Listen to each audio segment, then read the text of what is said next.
Oi, tudo bem?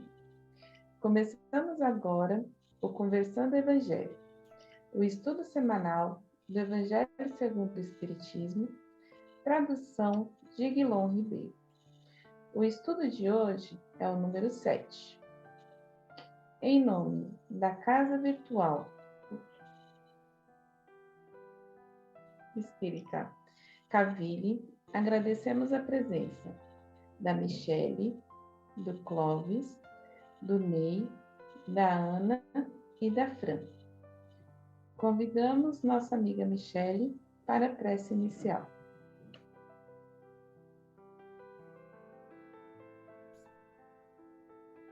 Deus nosso Pai, Jesus, Mestre querido, agradecemos pela oportunidade de mais um estudo hoje, agradecemos pela doutrina espírita em nossas vidas, por termos a oportunidade de compreender a importância de nos conhecermos, da reforma íntima, para a nossa evolução moral e espiritual. Pedimos a presença dos nossos amigos espirituais no estudo de hoje, que possam nos auxiliar, nos intuindo, nos auxiliando no que for necessário, para que o nosso estudo seja proveitoso e de muito aprendizado para nós e para todos aqueles que o escutarão depois. É isso que pedimos e agradecemos. Que assim seja. Assim seja. Qual o significado de Cristo? Então, quando Moisés conduziu o povo hebreu do Egito para a terra prometida, ele precisou de pulso forte para guiar um povo que ainda era bem selvagem. A solução nesse caso foi criar leis duras e perversas e dizer que essas leis eram divinas. Porém, durante essa travessia, Moisés também recebeu as leis verdadeiras, que são os 10 mandamentos. E aí Jesus veio depois e disse: eu não vim destruir essa lei, mas eu vim para cumprir. Só que Jesus disse isso se referindo aos 10 mandamentos, e não às leis criadas por Moisés.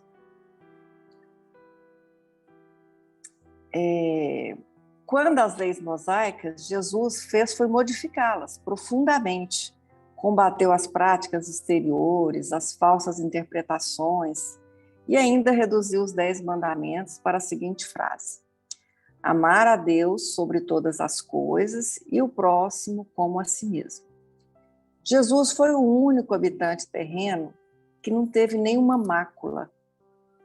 O que ele deseja é que as palavras dele sejam conhecidas e cumpridas em toda a extensão da terra, pois assim se cumpre também a outra frase que diz: o céu e a terra não passarão sem que tudo que esteja escrito seja cumprido até o último iota. Na realidade, ele quer é que a lei de Deus seja conhecida e praticada por todos em todo o mundo. E isso é para a nossa felicidade. Jesus é perfeito, assim como perfeito é Deus. Ele é o Cristo, é o governador do orbe, do nosso planeta Terra. Esse é Jesus. Obrigada, Ana. O que podemos entender com a seguinte passagem? Amar a Deus acima de todas as coisas e ao próximo como a si mesmo. Boa noite. Muitas religiões e até mesmo muitos espíritas não conseguem compreender o que seria amar a Deus sobre todas as coisas, porque Deus é invisível, né, aos nossos olhos. Deus não é palpável. Mas nós aprendemos na doutrina espírita que Deus é a causa primária de todas as coisas.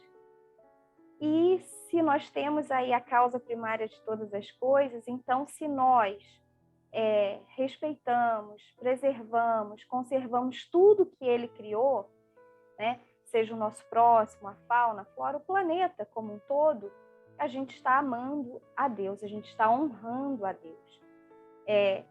Parece simples a resposta, mas é exatamente isso. Se a gente respeita, se a gente ama e cuida do lugar que a gente vive, a gente está honrando esse Pai que criou isso tudo para a gente com tanto carinho. E amar ao próximo como a si mesmo é o lema do Espiritismo, né? Fora da caridade não há salvação, e a gente precisa amar o próximo incondicionalmente. Não é se o próximo fizer o que eu quero. É amar o próximo, mesmo que ele faça aquilo que eu não quero, porque é o meu dever fazer com ele aquilo que eu gostaria que ele fizesse comigo. E não tem como falar de amor ao próximo sem citar Paulo, né? Na carta aos Coríntios, que ele diz que o amor é paciente, o amor é bondoso, não inveja, não se vangloria, não se orgulha, não maltrata, não procura seus interesses, não se ira facilmente, não guarda rancor. O amor não se alegra com a injustiça, mas se alegra com a verdade. Tudo sofre, tudo crê, tudo espera, tudo suporta. Isso é o que nós devemos fazer pelo nosso próximo. Obrigada, Michele. Lindíssimo.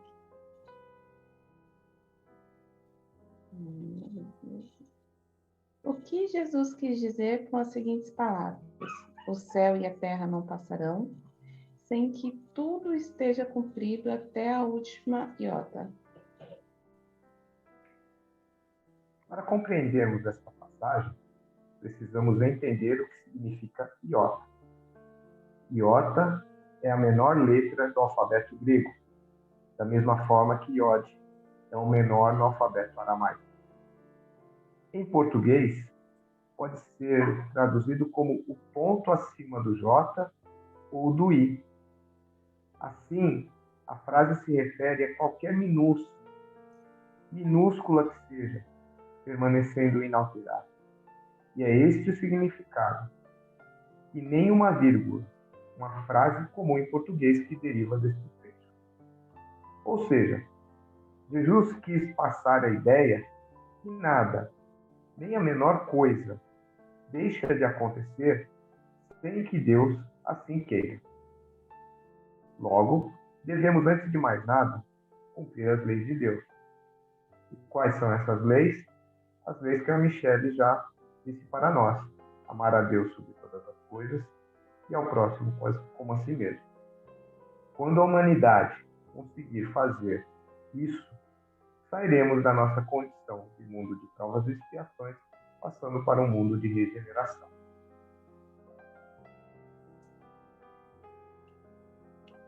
Obrigada, Clóvis. Jesus possui uma autoridade indiscutível. De que ela decorria?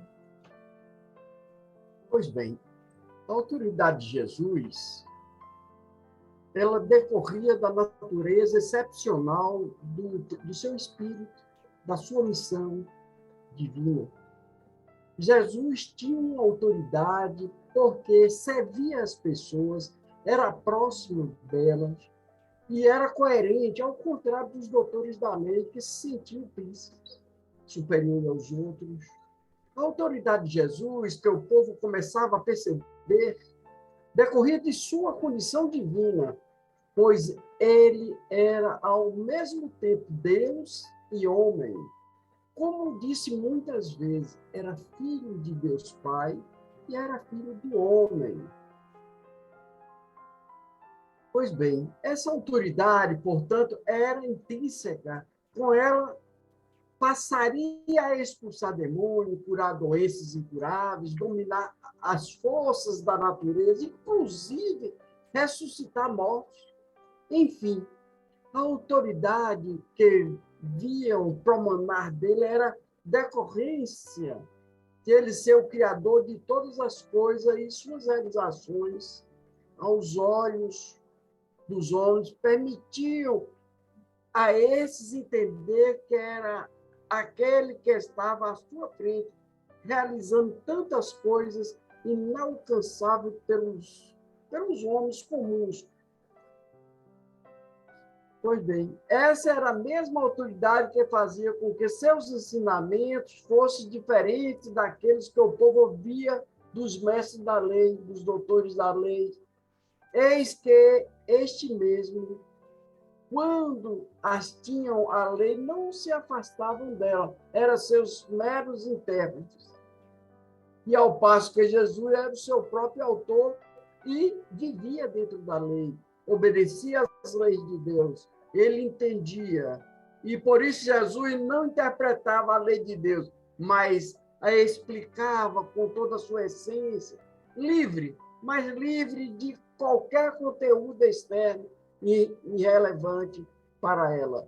Então, essa era a autoridade de Jesus, sublime, serena, tranquila e um profundo conhecedor de todos nós. Gratidão. Obrigada, Ney. Obrigada pela colaboração de todos no estudo da noite. Pedimos para nossa amiga Ana fazer nossa prece de encerramento.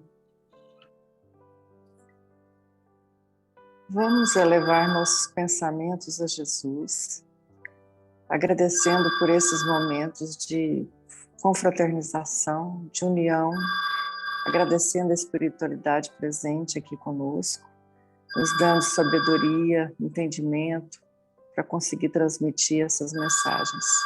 Agradecemos, em nome de Jesus, ao Deus Pai.